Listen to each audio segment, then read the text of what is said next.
ನಾಳೆ ಪ್ರಮಾಣ ವಚನ ಸ್ವೀಕರಿಸ್ತಾರ ದಳಪತಿ ವಿಜಯ್. ಎಂದು ಎಲ್ಲ ಅಂದುಕೊಂಡಂತಾದರೆ ನಾಳೆ ಸಿಎಂ ಫಿಕ್ಸ್. ಸಂಜೆ 4 ಗಂಟೆಗೆ ಗೊತ್ತಾಗಲಿದೆ ವಿಜಯ್ ಸಿಎಂ ಭವಿಷ್ಯ.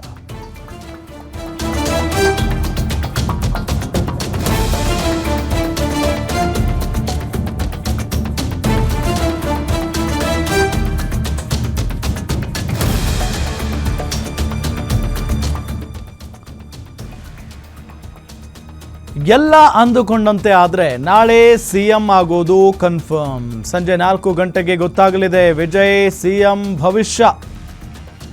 ಬಹುತೇಕ ಟಿವಿಕೆಗೆ ವಿಸಿಕೆ ಬೆಂಬಲ ಕೊಡುವಂತ ಸಾಧ್ಯತೆ ಇದೆ.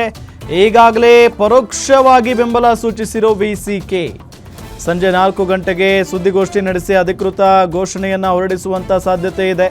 ವಿಸಿಕೆ ಬೆಂಬಲ ಕೊಡ್ತಾ ಇದ್ದಂತೆ ಇವತ್ತು ವಿಜಯ್ ಮತ್ತೆ ರಾಜ್ಯಪಾಲರನ್ನ ಭೇಟಿ ಮಾಡಲಿದ್ದಾರೆ. ಗವರ್ನರ್ ಭೇಟಿಯಾಗಿ ಸರ್ಕಾರ ರಚನೆಗೆ ಮನವಿ ಮಾಡಿಕೊಳ್ಳುವಂತ ಸಾಧ್ಯತೆ ಇದೆ. ಇಂದು ಬಹುಮತದೊಂದಿಗೆ ರಾಜಭವನಕ್ಕೆ ವಿಜಯ್ ಹೋಗಲಿದ್ದಾರೆ. 4ನೇ ಬಾರಿ ಈಗ ಮತ್ತೇನಾದರೂ ಹೋಗ್ಬಿಟ್ರೆ ಅದು 4ನೇ ಬಾರಿ ಆಗುತ್ತೆ. 3 ಬಾರಿ ಹೋಗಿದ್ದಾರೆ ಈಗ. ಸೊ ಅದು ವರ್ಕೌಟ್ ಆಗಿಲ್ಲ. ಸೊ ಇಬ್ಬರು ಶಾಸಕರು ಕಡಿಮೆ ಇದ್ದರು. ಈಗ ವಿಸಿಕೆ ಏನಾದರೂ ಬೆಂಬಲ ಕೊಟ್ಟರೆ ಸೊ ಬಹುಮತ ಸಿಕ್ಕಂಗಾಗುತ್ತೆ. ಸೊ ಆ ನಿಟ್ಟಿನಲ್ಲಿ ಸರ್ಕಾರ ರಚನೆ ಮಾಡಬಹುದು. ಸಂಜೆ 4 ಗಂಟೆಗೆ ಇವತ್ತು ಗೊತ್ತಾಗುತ್ತೆ ಆ ಒಂದು ವಿಸಿಕೆ ಪಕ್ಷ ಬೆಂಬಲವನ್ನು ಕೊಡುತ್ತಾ ಇಲ್ವಾ ಅಂತ ಹೇಳಿ.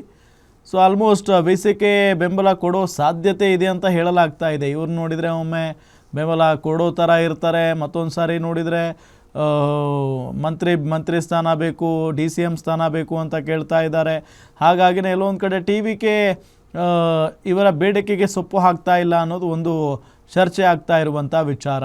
ಸೊ ಈಗಾಗಲೇ ವಿಸಿಕೆ ಕಚೇರಿಗೆ ಹೋಗಿ ಮಾತುಕತೆ ನಡೆಸುವಂಥ ಸಾಧ್ಯತೆಯೂ ಕೂಡ ಇದೆ.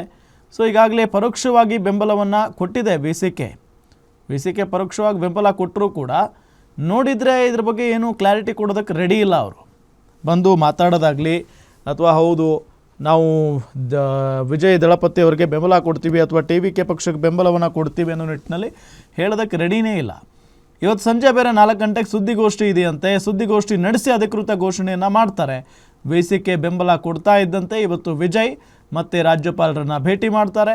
ಗವರ್ನರನ್ನು ಭೇಟಿ ಮಾಡಿ ಸರ್ಕಾರ ರಚನೆಗೆ ಮನವಿ ಮಾಡಿಕೊಳ್ಳುವಂಥ ಸಾಧ್ಯತೆ ಇದೆ. ಸೊ ಇವತ್ತು ಬಹುಮತದೊಂದಿಗೆ ರಾಜಭವನಕ್ಕೆ ವಿಜಯ್ ಹೋಗಲಿದ್ದಾರೆ.